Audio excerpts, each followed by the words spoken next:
Bonjour, bienvenue à la mini-méditation du mercredi de l'Institut biblique de Bruxelles. Je vous ai donné un avant-goût du webinaire du 27 janvier en proposant jusque-là 2 clés pour connaître la volonté de Dieu pour sa vie. Grandir dans la connaissance de Dieu lui-même et grandir dans la compréhension de l'histoire du salut.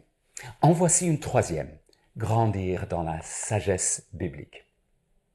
Écoutez cette citation qui nous met peut-être au défi.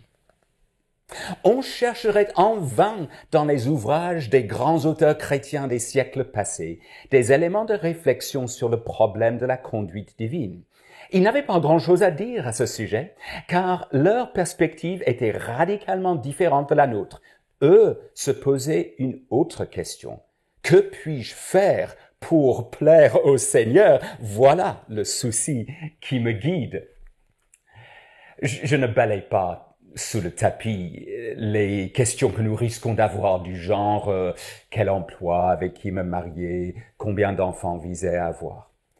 Mais à force de chercher d'abord à plaire à Dieu de manière conforme à sa parole suffisante, ces questions deviennent plus claires. Posons-nous d'abord la question de savoir comment maximiser la gloire qui revient à Dieu grâce à nos choix dans la vie. Sommes-nous soucieux de mettre en pratique la volonté de Dieu telle que révélée dans les commandements du Nouveau Testament? Par exemple, la volonté de Dieu, c'est votre consécration. Abstenez-vous de l'inconduite sexuelle.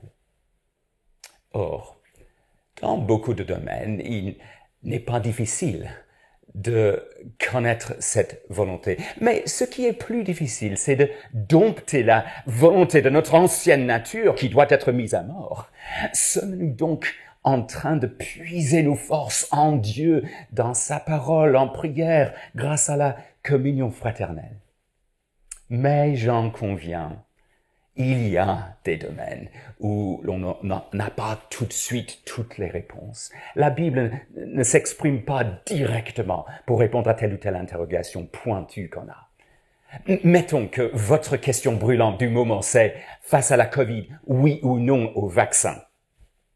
Si nous pouvons cultiver un esprit de sagesse, nous serons plus aisément en mesure de glorifier Dieu au maximum dans ce type de décision. Et à cette fin-là, le livre des Proverbes est on ne peut plus précieux. Un exemple, Proverbe 18-17, le premier à plaider sa cause paraît juste. Arrive la partie adverse et lui demande des preuves. Autrement dit, il faut écouter les 2 sons de cloche. Si vous lisez un article en ligne qui prône un point de vue sur le vaccin, osez lire aussi ensuite un deuxième article qui soutient la thèse inverse. Selon la sagesse biblique, on écoute les 2 sons de cloche avant de décider. Que Dieu nous donne de grandir en sagesse et donc de nous immerger dans le livre des Proverbes.